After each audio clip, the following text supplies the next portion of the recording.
아프리카 정상 48명이 서울로 갑니다. 이 한마디에 전 세계 외교가가 발칵 뒤집혔습니다. 벌써부터 선진국 코스프레질이야? 2024년 한국이 아프리카 정상회의를 개최한다고 하자 영국 칼럼니스트가 던진 조롱입니다. 주제 모르고 선진국 행세를 한다고요. 그런데 3일 후 세계 언론의 논조가 180도 바뀌었습니다. 48개국 정상이 전 세계 앞에서 무릎을 꿇은 겁니다. 그들은 외쳤습니다. 한국은 영원한 형제의 나라, 40년 만에 대가뭄, 6,800만 명의 기아, 강대국들이 외면한 이 절망 앞에서 한국이 꺼낸 카드는 32조 원, 그들이 받아온 원조 총액의 2배였습니다. 왜 한국만 이 선택을 했는지 그 이유를 알면 소름이 돋습니다. 어느 토요일 오전이었습니다.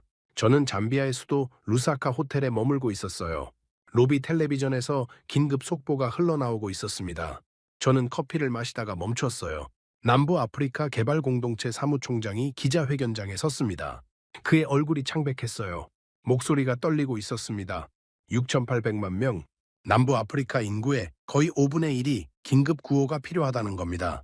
대한민국 전체 인구를 넘어서는 숫자였어요. 그 많은 사람들이 당장 물 한 모금, 밥 한 숟갈을 구하지 못하고 있었습니다. 저는 커피잔을 내려놓았어요. 5나라가 국가 비상사태를 선포했습니다. 짐바브웨, 잠비아, 말라위, 레소토, 나미비아, 40년 만에 가장 혹독한 가뭄이 덮친 거예요. 제 이름은 네이선 크로포드입니다. 영국 맨체스터에서 태어나 25년 동안 아프리카 개발 이슈를 추적해온 프리랜서 칼럼니스트예요. 셀 수 없이 많은 위기 현장을 밟았고 수십 개국의 원조 프로그램을 분석했습니다. 르완다 내전도 취재했어요. 에볼라 사태 때 라이베리아에도 갔었고요. 소말리아 기근, 남수단 난민 캠프. 아프리카의 비극이란 비극은 다 봐왔습니다. 그런데 이번 가뭄은 차원이 달랐어요. 저는 그 주 바로 카리바 댐으로 향했습니다. 잠비아와 짐바브웨 국경에 걸쳐 있는 거대한 댐이에요. 세계 최대 인공호수가 있는 곳입니다. 저수용량으로 따지면 세계 1위예요. 차로 4시간을 달렸습니다. 창밖 풍경이 점점 황폐해졌어요. 원래 푸르러야 할 들판이 누렇게 말라 있었습니다. 소들이 앙상한 몸으로 풀을 찾아 헤매고 있었어요. 풀이 없었습니다. 먼지만 날렸어요. 댐에 도착했을 때 저는 말을 잃었습니다. 세계 최대 인공호수가 눈앞에서 사라지고 있었어요. 물이 출렁거려야 할 자리에 갈라진 진흙 바닥만 펼쳐져 있었습니다. 거북이 등껍질처럼 쩍쩍 갈라진 땅이 끝없이 이어졌어요. 댐 벽면에는 붉은 띠가 선명하게 남아 있었습니다. 예전 수위 흔적이죠. 물이 어디까지 찼었는지 보여주는 거예요. 지금은 그 아래 10m까지 맨바닥이 드러나 있었습니다. 저는 사진을 찍었어요. 믿기지 않았거든요. 런던에 있는 동료 그레이엄에게 바로 연락했습니다. 그레이엄, 카리바 댐 수위 자료 좀 찾아봐 줄래? 지금? 거기 있어? 응, 직접 보고 있어. 심각해. 잠시 후 그가 대답했습니다. 네이선 상황 안 좋아. 가용 저수량이 8%밖에 안 돼. 터빈 6개 중에 5개가 멈춰 있대. 8%. 이 숫자가 뜻하는 게 뭔지 아시나요? 카리바 댐은 수력 발전소예요. 물이 떨어지는 힘으로 터빈을 돌려서 전기를 만듭니다. 물이 없으면 전기도 없어요. 잠비아 전력의 83%가 이 댐에서 나옵니다. 댐이 서면 나라 전체가 서요. 그리고 정말로 섰습니다. 하루 21시간 암흑, 하루에 딱 3시간만 전기가 들어왔어요. 병원 장비가 꺼졌습니다. 수술 중에 정전이 되면 어떻게 될까요? 인큐베이터에 있는 신생아들은요? 냉동고가 녹았어요. 백신이 상했습니다. 식료품이 썩었어요. 공장 기계가 멈췄습니다. 노동자들이 일자리를 잃었어요. 에어컨이 꺼졌어요. 섭씨 40도가 넘는 더위 속에서 사람들이 쓰러져 갔습니다. 저는 루사카로 돌아와서 현지 인터뷰 영상을 찾아봤습니다. 잠비아의 한 주부가 카메라 앞에서 말했어요. 마트에서 장을 봤는데요. 집에 와서 열어보니까 다 상해 있더라고요. 냉장이 안 됐던 거예요. 마트 냉장고도 꺼져 있었고 집 냉장고도 꺼져 있었으니까요.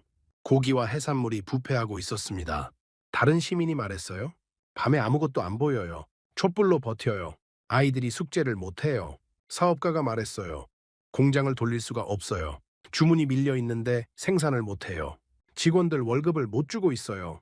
나라 전체가 마비되고 있었습니다. 하지만 정전은 서막에 불과했어요. 본질은 물이었습니다. 엘니뇨가 남부 아프리카를 덮쳤어요. 태평양 해수 온도가 비정상적으로 올라가면서 전 세계 기후가 뒤틀린 겁니다. 남부 아프리카는 40년 관측 역사상 가장 메마른 계절을 맞았어요. 나사 위성이 촬영한 이미지를 봤습니다.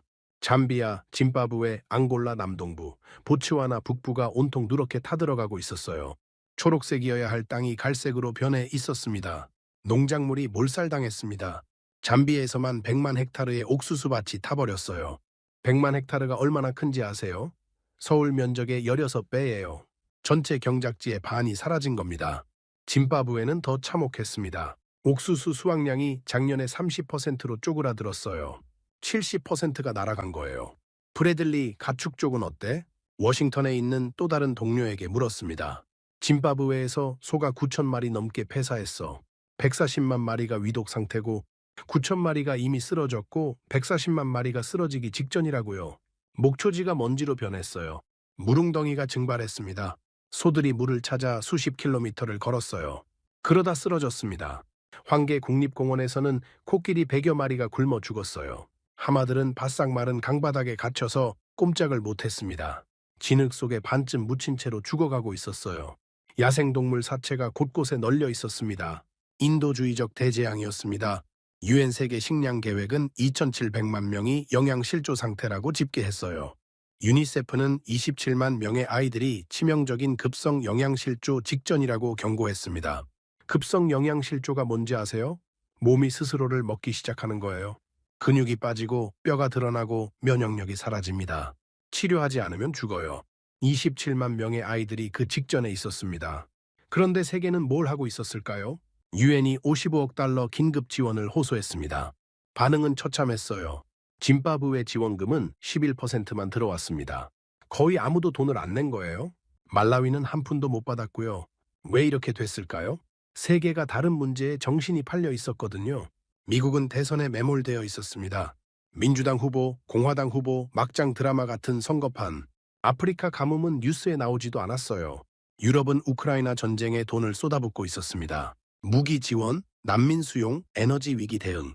아프리카까지 신경 쓸 여력이 없었어요.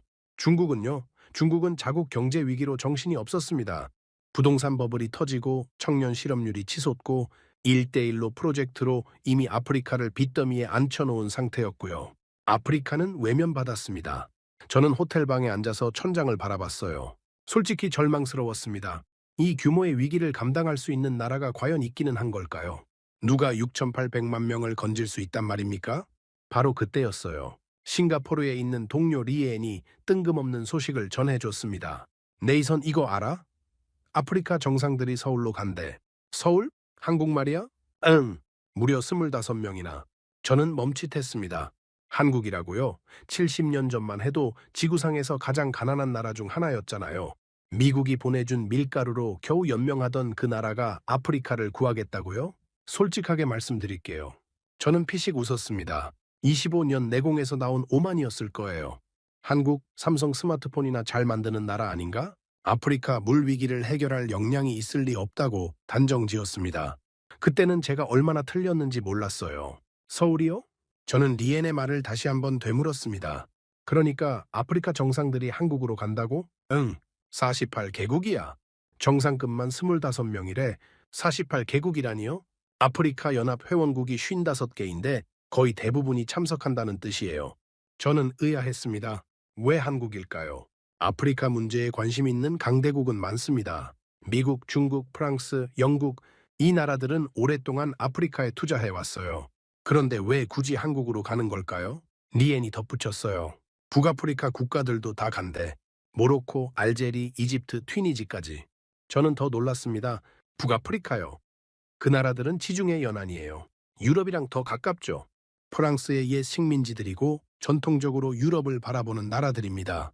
그런데 왜 한국일까요? 사실 북아프리카도 물 문제가 심각했어요. 모로코는 7년째 가뭄이 이어지고 있었습니다. 알제리와 튀니지도 마찬가지였고요. 지중해 전역이 말라가고 있었어요. 하지만 그래도 한국은 의외였습니다. 저는 솔직히 한국에 대해 아는 게 별로 없었어요. 삼성, LG, 현대 정도? K-팝이 전 세계적으로 유행한다는 것? 그 정도였습니다. 아프리카 물 문제를 해결할 기술이나 경험이 있다는 얘기는 들어본 적이 없었어요. 저는 편견을 갖고 있었습니다. 70년 전 한국은 세계 최빈국 중 하나였어요. 한국 전쟁이 끝난 직후 1인당 국민소득이 67달러였습니다. 당시 아프리카 가나보다 낮았어요. 미국이 보내준 밀가루로 연명하던 나라, 유엔 원조를 받아서 겨우 살아남은 나라. 그게 제가 알던 한국이었습니다. 그런 나라가 아프리카를 돕겠다고요? 저는 피식 웃었어요. 리엔, 한국이 아프리카한테 뭘 줄 수 있는데? 모르겠어. 그냥 뉴스에서 봤어. 반도체나 잘 만드는 나라 아니야. 물 관리 기술이 있어. 리엔은 대답하지 않았습니다. 저는 확신에 차 있었어요. 25년 동안 아프리카 원조를 분석해온 전문가로서의 확신이었죠. 한국은 아프리카에 도움이 될 수 없다. 자금력도 부족하고 경험도 부족하고 네트워크도 부족하다. 그냥 외교적 제스처일 거라고 생각했습니다. 글로벌 무대에서 존재감을 보여주려는 정치적 행사 정도로 치부했어요. 하지만 제가 틀렸습니다. 완전히 틀렸어요. 며칠 후 저는 더 자세한 정보를 입수했습니다. 한국이 이번 정상회의에서 엄청난 규모의 지원을 발표할 예정이라는 거예요. 얼마나? 240억 달러래. 240억 달러. 한화로 32조 원이에요. 저는 숫자를 다시 확인했습니다. 틀림없었어요. 그런데 이상한 점이 있었습니다. 한국이 왜 이렇게 큰 돈을 아프리카에 쓰려는 걸까요? 저는 궁금해졌어요. 호기심이 생겼습니다. 뭔가 제가 모르는 게 있는 것 같았어요. 한국에 대해 더 알아봐야겠다고 생각했습니다. 직접 가서 확인하고 싶었어요. 저는 서울행 비행기를 예약했습니다. 25년간 아프리카를 취재해왔지만 한국은 처음이었어요. 14시간 비행이었습니다. 비행기 안에서 저는 한국에 대한 자료를 찾아보기 시작했어요. 그리고 놀라운 사실을 발견했습니다. 한국은 원조를 받던 나라였어요. 그것도 아주 많이요. 세계은행 자료에 따르면 한국은 해방 이후 50년 동안 130억 달러의 원조를 받았습니다. 미국의 식량 원조, 유엔의 기술 지원, 세계은행의 차관, 전부 합치면 130억 달러예요. 그런데 지금 한국이 아프리카에 240억 달러를 주겠다고요? 받은 것보다 거의 2배를 돌려주겠다는 겁니다. 저는 워싱턴에 있는 동료 브래들리에게 메시지를 보냈어요. 브래들리, 한국 원조 역사 좀 찾아봐 줄래? 잠시 후 답장이 왔습니다. 찾았어. 1962년에 세계은행에서 첫 차관을 받았대. 1,400만 달러. 뭐에 썼는데? 철도 26km 까는데 썼대. 1,400만 달러로 철도 26km. 그런데 지금은 240억 달러를 아프리카에 지원하겠다고요. 숫자가 1,700배 이상 커졌어요. 도대체 그 사이에 무슨 일이 있었던 걸까요? 저는 창밖을 바라봤습니다. 비행기는 이미 한반도 상공에 진입하고 있었어요. 인천공항에 착륙하면서 저는 생각했습니다. 이번 취재는 예상과 다를 수도 있겠다고요. 서울에 도착하기 전 저는 비행기 안에서 계속 자료를 뒤졌습니다. 한국의 원조 수의 역사가 궁금했거든요. 해방 직후부터 찾아봤어요. 충격적이었습니다. 1945년 해방, 1950년 한국전쟁, 3년간의 전쟁으로 국토가 폐허가 됐어요. 산업시설의 80%가 파괴됐습니다. 전쟁이 끝난 직후 한국의 1인당 국민소득은 67달러였어요. 67달러. 지금 아프리카에서 가장 가난한 나라들보다 낮은 수준이었습니다. 한국은 미국의 원조 없이는 생존할 수 없었어요. 미국이 보내준 밀가루, 옥수수, 분유로 국민들이 겨우 연명했습니다. 유엔이 보내준 의약품과 담요로 난민들이 겨울을 버텼어요. 그게 70년 전 한국이었습니다. 저는 세계은행 아카이브를 뒤졌어요.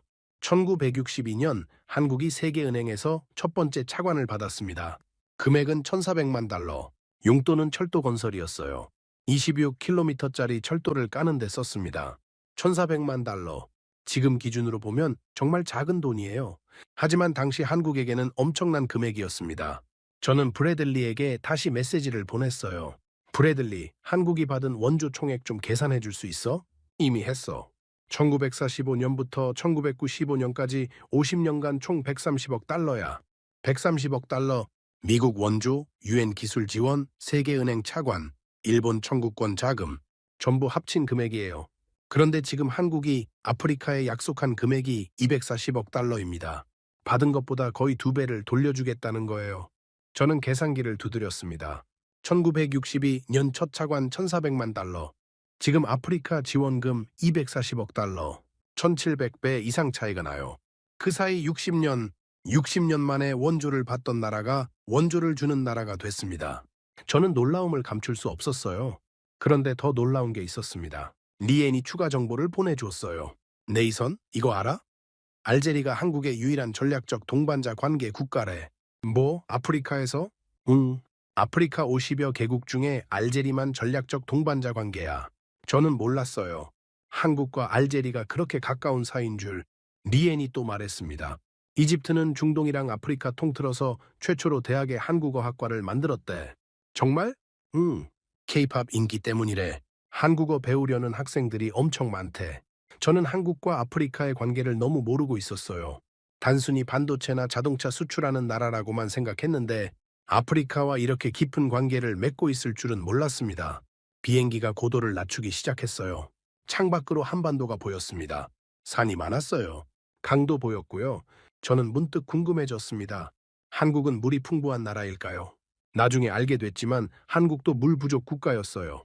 비가 여름에 집중되고 산지가 많아서 물이 빨리 바다로 흘러가는 지형이에요. 그런 나라가 어떻게 물 관리 기술을 갖게 됐을까요? 인천공항에 착륙했습니다. 공항은 깨끗하고 현대적이었어요. 곳곳에 한국어와 영어 안내판이 있었습니다. 저는 입국 심사를 마치고 밖으로 나왔어요. 다음 날 아침 한 아프리카 정상회의가 열리는 킨텍스로 향했습니다. 그곳에서 저는 역사적인 장면을 목격하게 됩니다. 킨텍스에 도착한 건 아침 8시쯤이었어요. 이미 경호 차량들이 줄지어 들어오고 있었습니다. 검은색 승용차, 대형 버스, 경찰 오토바이, 행렬이 끊이지 않았어요. 저는 프레스 패스를 받고 안으로 들어갔습니다. 회의장 입구에 섰을 때 저는 숨이 막혔어요. 아프리카 전역에서 온 대표단들이 한자리에 모여 있었습니다.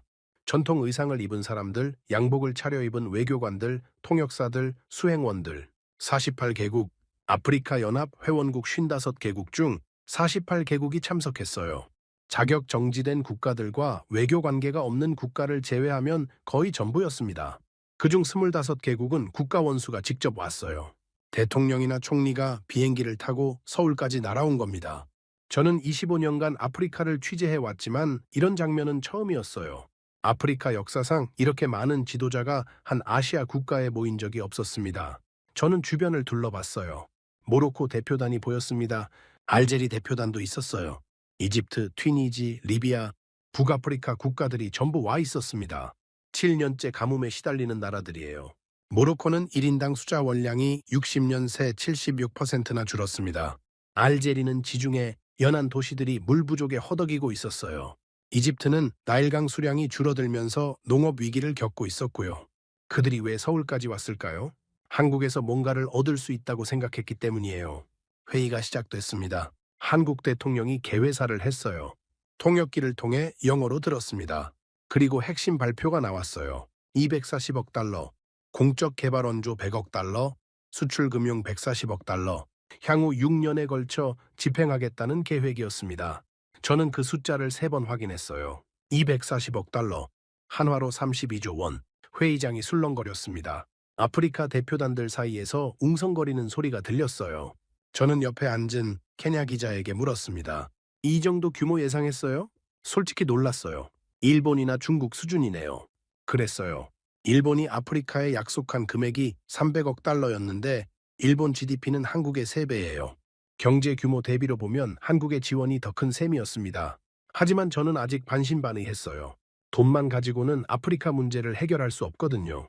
중국이 좋은 예입니다. 중국은 지난 20년간 아프리카에 1,000억 달러 이상을 쏟아부었어요. 하지만 결과는요, 빚더미예요. 아프리카 여러 나라가 중국의 빚을 갚지 못해서 허덕이고 있습니다. 돈보다 중요한 게 있어요. 어떻게 쓰느냐, 그리고 어떤 기술을 전수하느냐. 저는 공동선언문을 자세히 읽었습니다. 제칠 죄 눈이 갔어요. 인프라 협력 조항이었습니다. 도로, 철도, 교량, 항만, 공항, 댐, 전력, 해수 담수화, 물관리 시스템. 물관리 시스템. 저는 그 단어에 밑줄을 그었어요. 한국이 정말 물관리 기술이 있는 걸까요? 아프리카의 물 문제를 해결할 수 있는 걸까요? 회의가 끝난 후 저는 킨텍스 밖으로 나왔습니다. 하늘이 맑았어요. 서울의 공기는 생각보다 깨끗했습니다.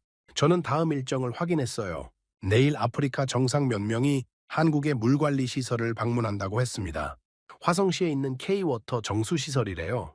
저도 따라가기로 했어요. 한국의 물관리 기술을 직접 확인하고 싶었거든요. 솔직히 기대는 안 했습니다. 아프리카의 물 문제는 규모가 다르니까요. 수천 킬로미터에 걸친 강이 마르고 수백만 헥타르의 농경지가 갈라지고 수천만 명이 목마름에 시달리는 대륙이에요. 한국의 작은 정수시설이 무슨 의미가 있겠어요? 하지만 25년간 쌓아온 제 편견이 다음 날 완전히 무너지게 됩니다.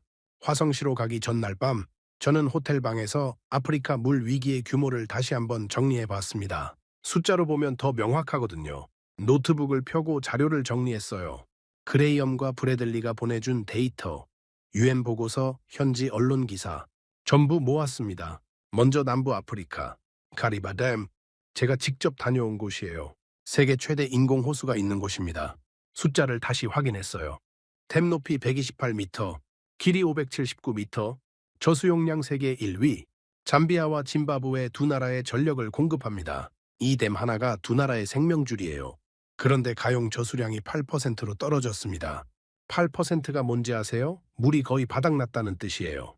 컵에 물이 한 모금밖에 안 남은 거예요. 터빈 6개 중 5개가 멈췄습니다. 발전량은 정상의 10%도 안 됐어요. 잠비아 2천만 국민이 하루 21시간 동안 암흑 속에서 살았습니다. 하루에 딱 3시간만 전기가 들어왔어요. 저는 잠비아에서 만난 사람들이 떠올랐습니다. 병원 간호사가 말했어요. 수술 중에 전기가 나가면 손전등으로 비춰요. 인큐베이터가 꺼지면 아기를 품에 안고 천으로 데워요. 할 수 있는 게 그것밖에 없어요. 식당 주인이 말했어요. 냉장고가 안 돌아가니까 고기를 못 팔아요. 아침에 사서 점심 전에 다 팔아야 해요. 안 그러면 버려야 해요. 학교 선생님이 말했어요.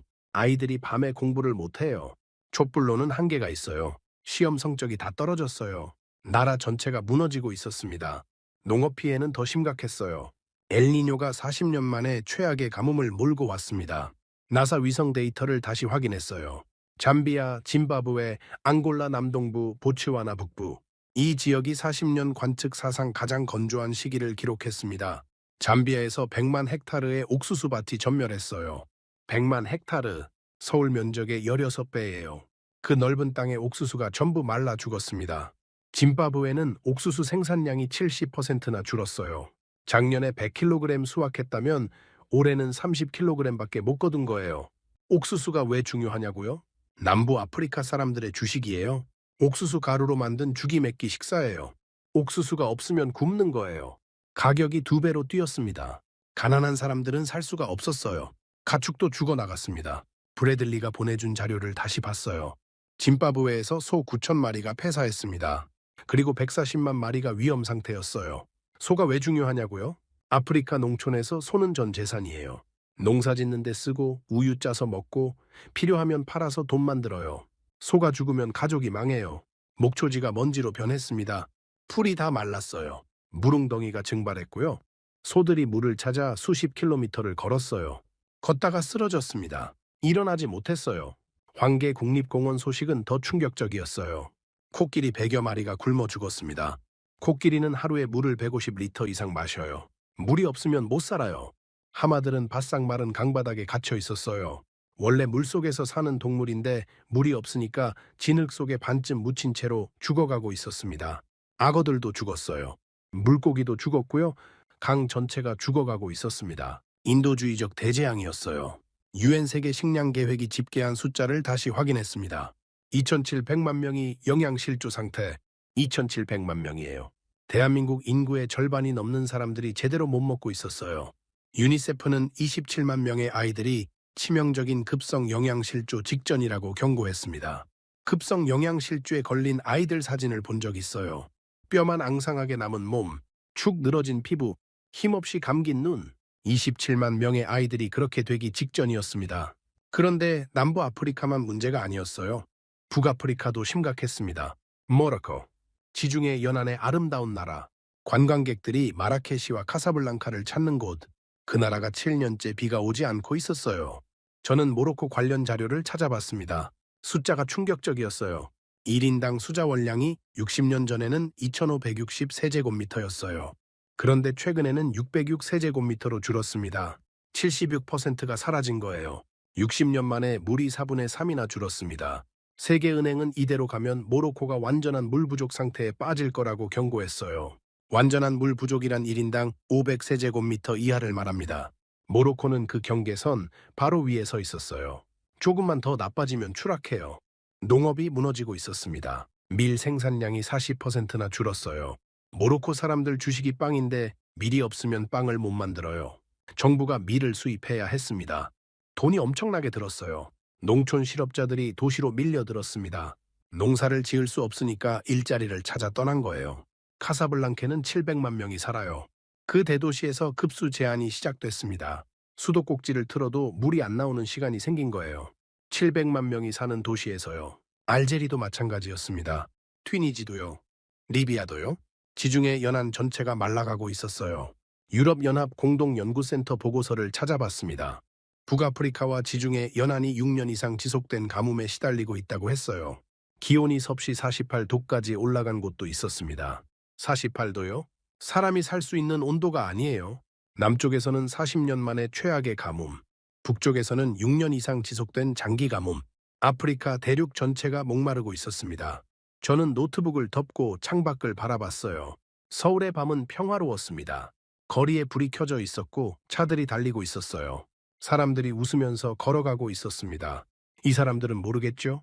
지금 이 순간 아프리카에서 6,800만 명이 물과 식량을 구하지 못해 죽어가고 있다는 걸. 유엔이 55억 달러를 긴급 호소했어요.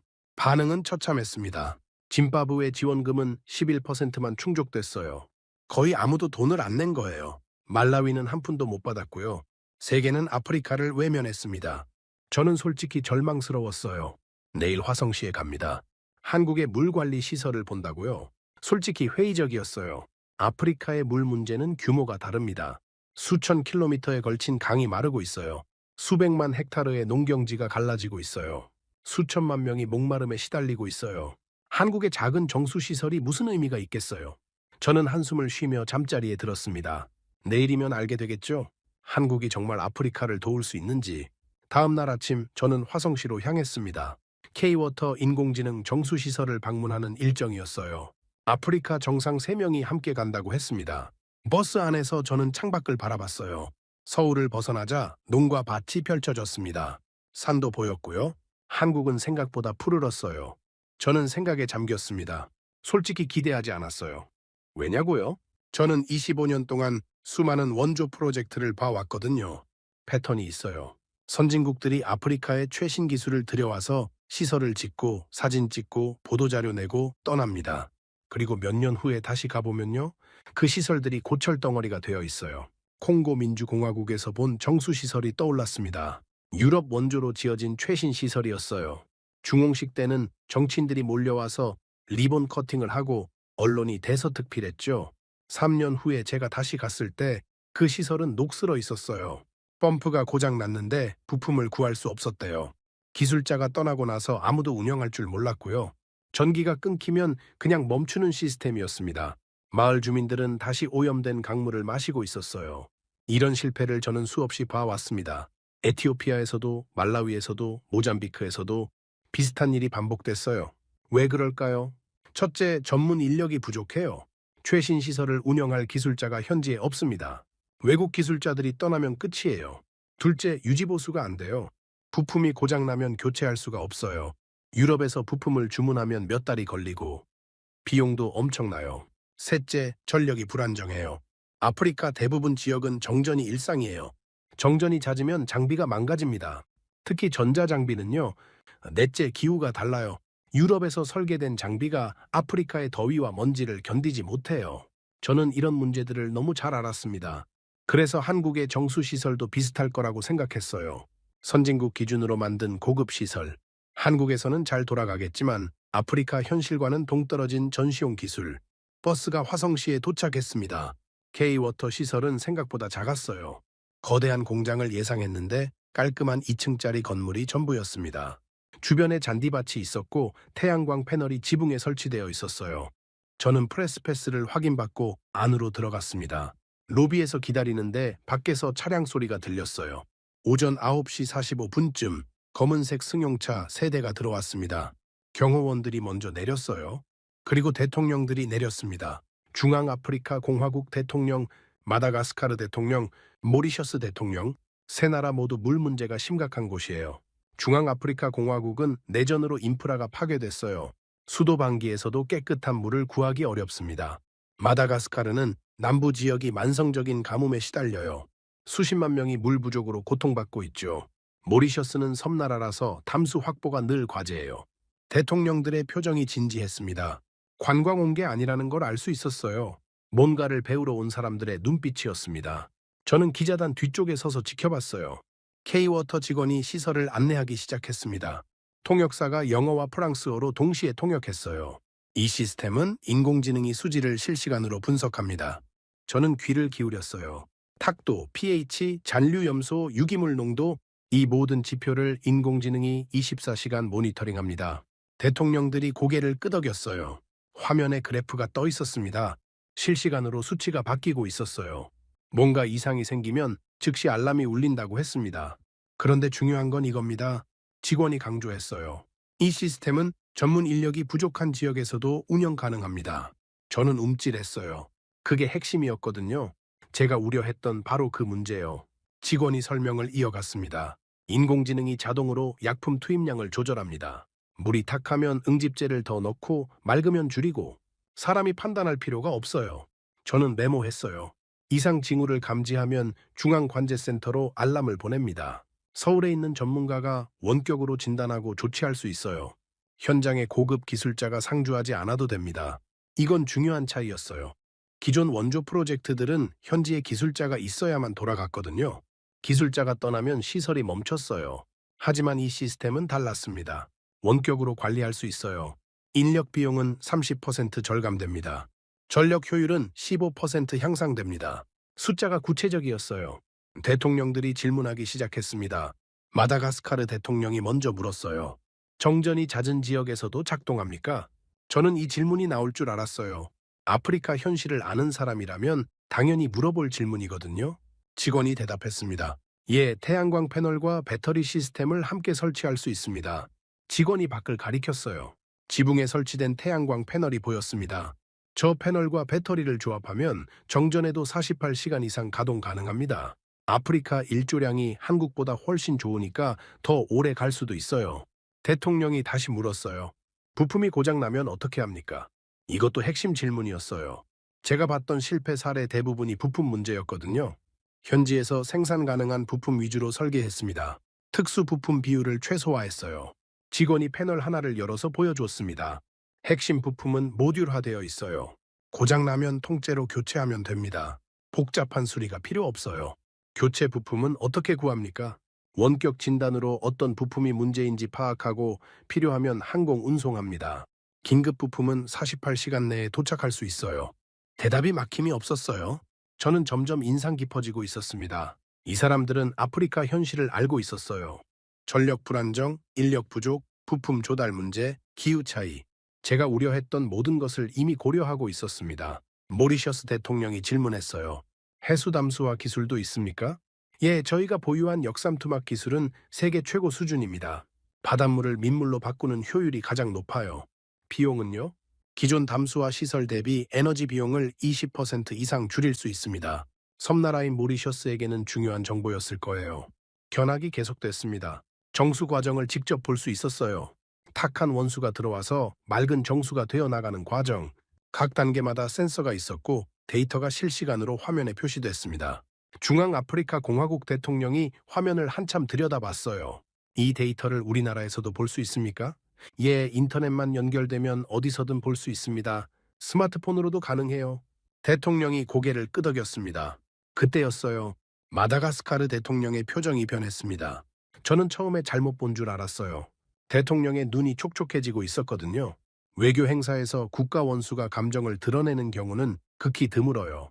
저는 25년간 수많은 정상들을 취재했지만 이런 장면은 처음이었습니다. 대통령이 잠시 말을 멈췄어요. 주변이 조용해졌습니다. 대통령이 입을 열었어요. 마다가스카르 남부에는 물이 없습니다.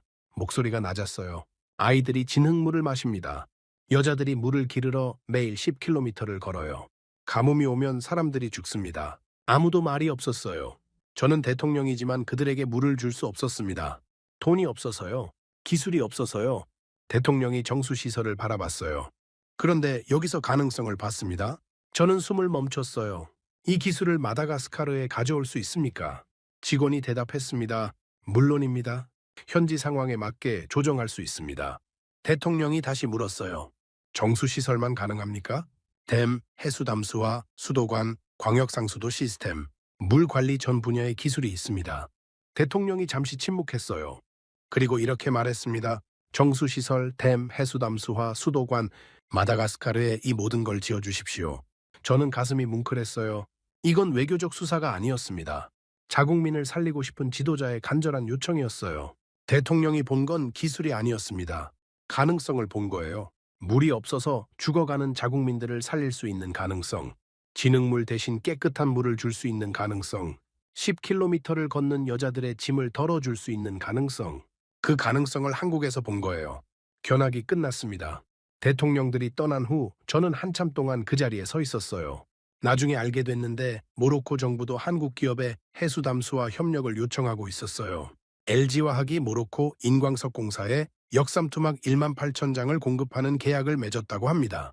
역삼투막이 뭐냐고요? 바닷물에서 소금을 걸러내는 핵심 부품이에요. 이게 없으면 해수담수화가 안 됩니다. 모로코는 해수담수화 용량을 향후 수년 내에 10배로 늘릴 계획이에요. 현재 1억 4천만 세제곱미터에서 14억 세제곱미터로요. 7년 가뭄에 시달리는 모로코가 한국 기술에 희망을 걸고 있는 거예요. 저는 시설을 나오면서 생각했습니다. 제 생각이 완전히 바뀌고 있었어요. 저는 25년간 이런 장면을 본 적이 없었습니다. 아프리카 대통령이 아시아 국가의 물 기술을 눈물을 글썽이며 요청하는 장면. 뭔가 달랐어요. 한국은 뭔가 달랐습니다. 화성시에서 돌아오는 길에 저는 계속 생각했어요. 한국은 어떻게 저런 기술을 갖게 됐을까? 저는 K-워터 담당자에게 들은 말이 머릿속에서 떠나지 않았습니다. 저희도 아직 갈 길이 멉니다. 한국도 물 부족 국가였거든요. 물 부족 국가? 저는 의아했어요. 한국은 비가 많이 오는 나라 아닌가요? 찾아보니까 그게 아니었어요. 한국의 1인당 가용 수자 원량은 세계 평균 이하였습니다. 비가 여름에 집중되고 산지가 많아서 물이 빨리 바다로 흘러가거든요. 1960년대에 한국은 심각한 물 부족을 겪었어요. 댐이 없었습니다. 저수시설이 부족했어요. 가뭄이 들면 논이 타들어갔고 도시에서는 급수 제한이 일상이었습니다. 그때부터 한국은 물 문제를 해결하기 시작했어요. 소양강댐. 1973년에 완공됐습니다. 당시 아시아 최대 규모의 사력댐이었어요. 충주댐. 1985년 완공. 다목적댐이에요. 홍수 조절, 용수 공급, 발전까지 다 합니다. 안동댐, 합천댐, 임하댐. 댐이 계속 지어졌어요. 지금 한국에는 다목적 댐만 20개 이상 있습니다. 크고 작은 댐을 다 합치면 수백 개예요. 그리고 광역상수도 시스템을 구축했어요. 댐에서 물을 끌어다가 전국 곳곳에 공급하는 시스템이에요. 수천 킬로미터의 수도관이 깔렸습니다. 브래들리에게 메시지를 보냈어요.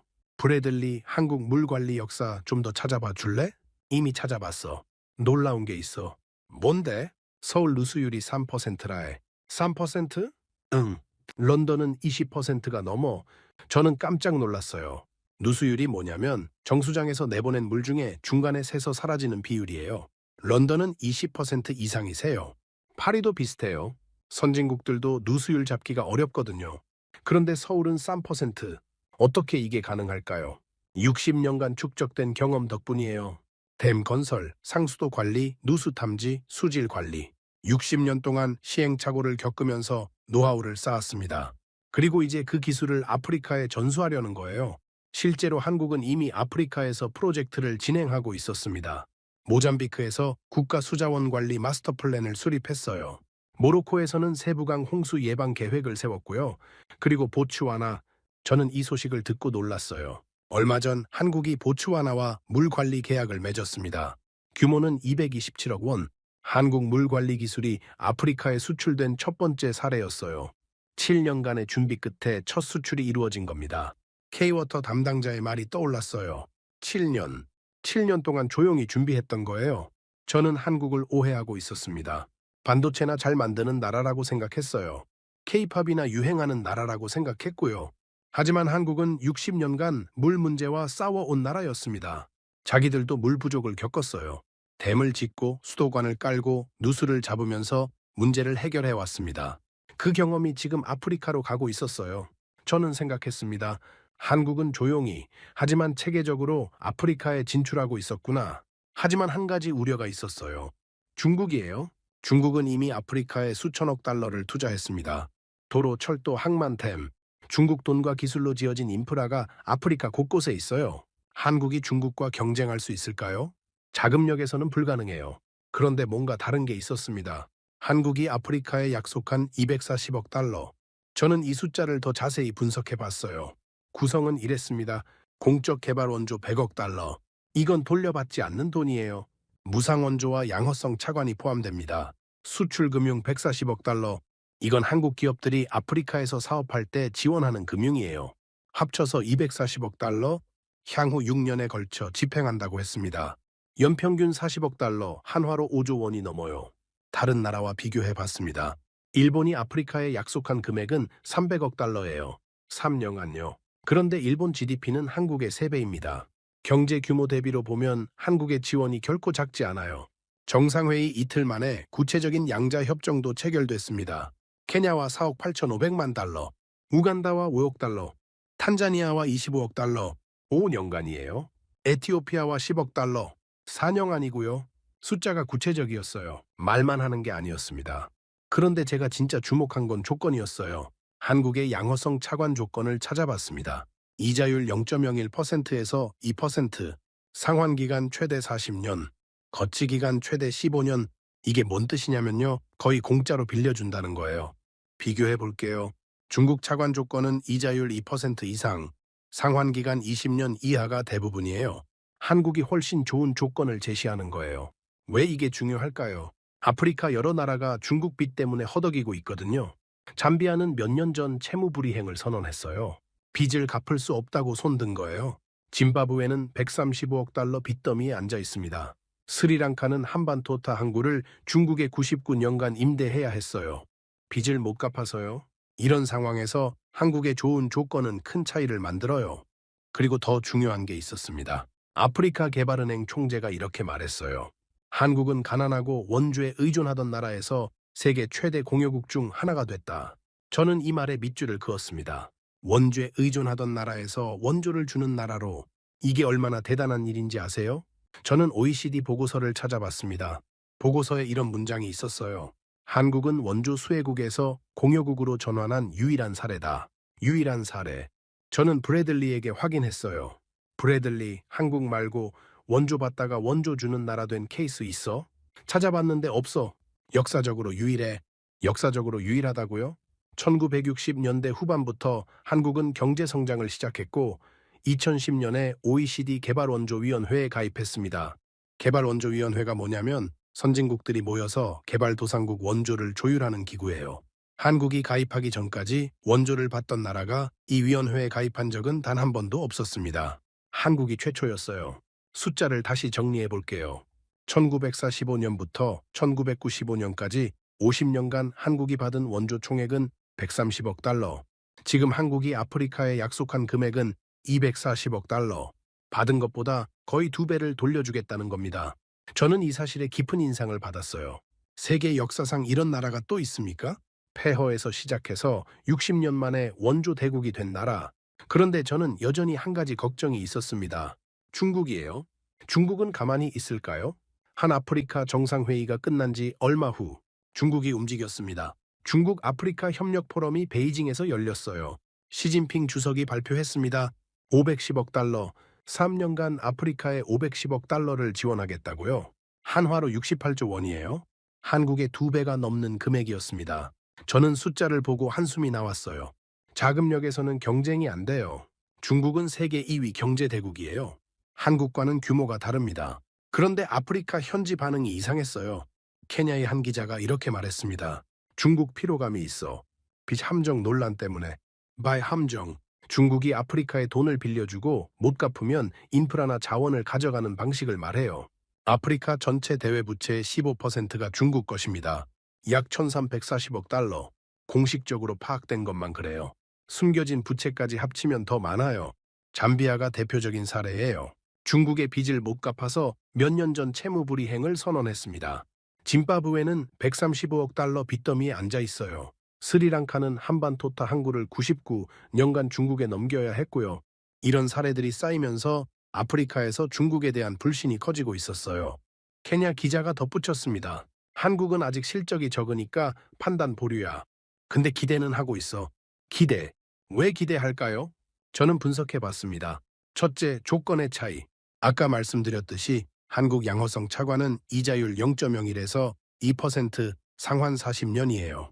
중국은 이자율 2% 이상 상환 20년 이하가 많아요. 조건이 확연히 다릅니다. 둘째, 역사의 차이. 중국은 아프리카를 식민 지배한 적은 없지만 자원 수탈 논란이 있어요. 한국은 달라요. 한국은 아프리카의 식민지 역사가 전혀 없습니다. 오히려 한국은 일본의 식민 지배를 당한 경험이 있어요. 아프리카 국가들 대부분도 유럽의 식민 지배를 받았죠. 비슷한 아픔을 공유하는 거예요. 셋째, 기술의 차이.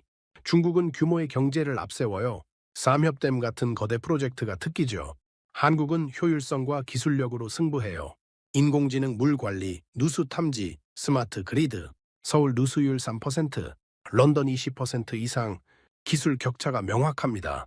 저는 여기서 흥미로운 이론을 발견했어요. 움직이는 목표물 이론. 한국의 현재 물 관리 수준에 도달하려면 얼마나 걸릴까요?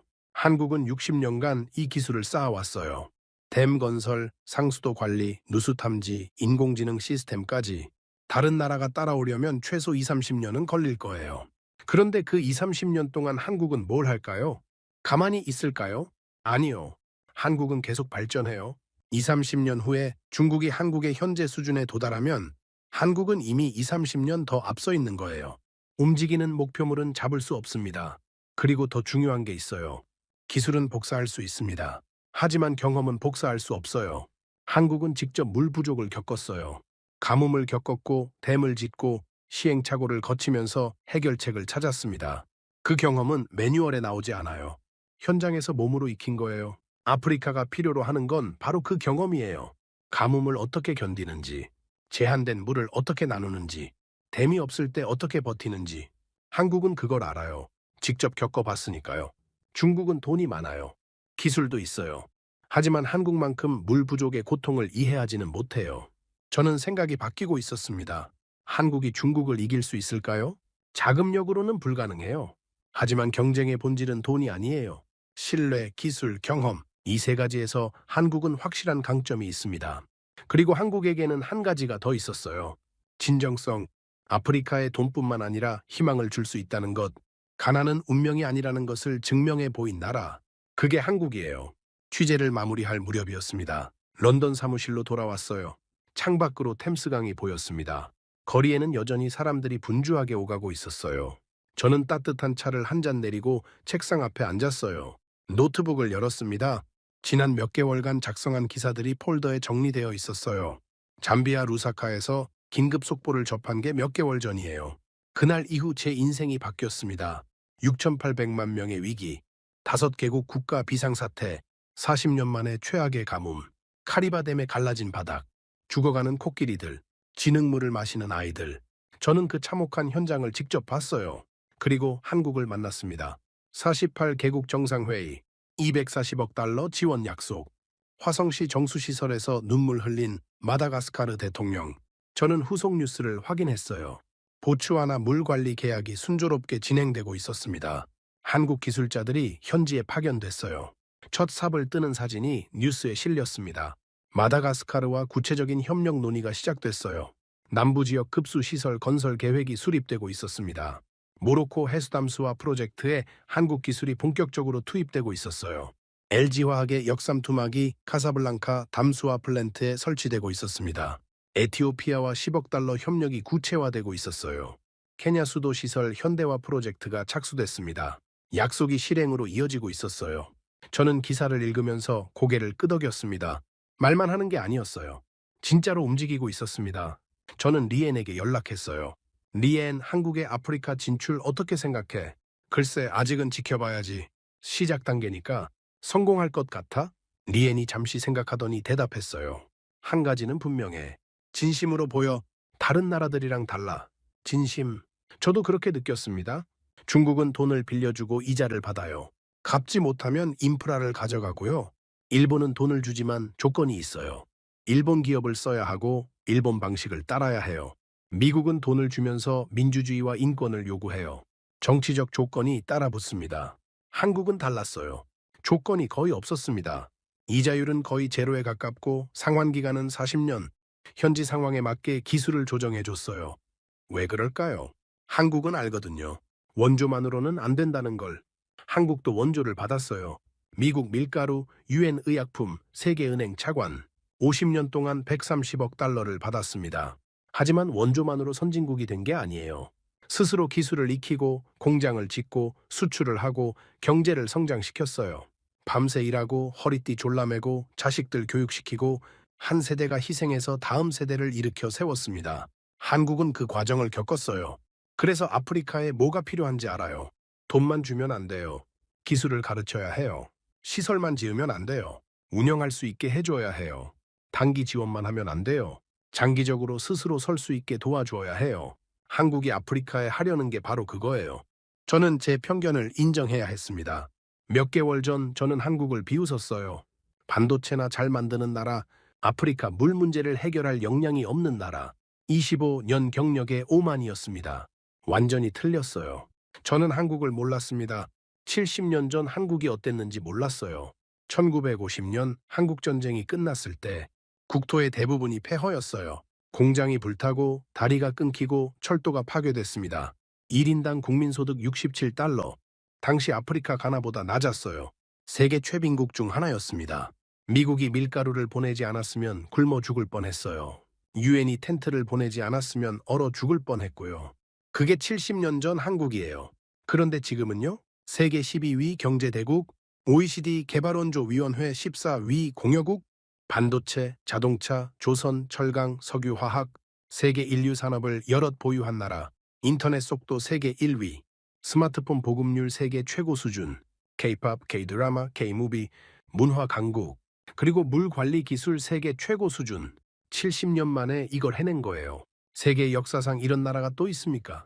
저는 역사책을 뒤져봤어요. 브래들리에게도 물어봤습니다. 브래들리, 한국처럼 최빈국에서 선진국 된 나라 있어? 찾아봤는데 없어. 한국이 유일하다고요. 원조 받던 나라에서 원조 주는 나라로 바뀐 것도 한국이 유일해요. 최빈국에서 선진국이 된 것도 한국이 유일하고요.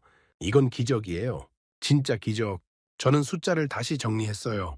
1945년 해방, 1950년 전쟁, 1인당 국민소득 67달러, 1962년 세계은행 첫 차관 1,400만 달러, 그리고 70년 후 세계 12위 경제대국, 아프리카에 240억 달러 지원 약속. 70년 만에 역전. 저는 창밖을 바라봤어요. 템스강 위로 햇살이 비치고 있었습니다. 저는 노트북 앞에 앉아서 마지막 기사를 쓰기 시작했습니다. 한국이 아프리카에 주는 건 돈만이 아니에요. 희망이에요. 가난은 운명이 아니라는 희망. 폐허에서 시작해도 일어설 수 있다는 희망. 전쟁으로 모든 걸 잃어도 다시 만들 수 있다는 희망. 원조를 받던 나라가 원조를 주는 나라가 될 수 있다는 희망. 한국이 아프리카에 보여주고 있는 건 바로 그거예요. 아프리카 지도자들이 서울로 간 이유가 있어요. 중국 돈이 더 많은데 왜 한국에 갔을까요? 일본이 더 오래 투자했는데 왜 한국에 갔을까요? 한국에서 가능성을 봤기 때문이에요. 우리도 할 수 있다는 가능성. 마다가스카르 대통령이 화성시에서 눈물 흘린 이유가 뭘까요? 정수시설이 멋져서가 아니에요. 자기 나라도 한국처럼 될 수 있다는 희망을 봤기 때문이에요. 70년 전 한국보다 지금 마다가스카르가 더 잘 살아요. 1인당 국민소득이 더 높아요. 한국이 할 수 있었다면 마다가스카르도 할 수 있어요. 그걸 대통령이 느낀 거예요.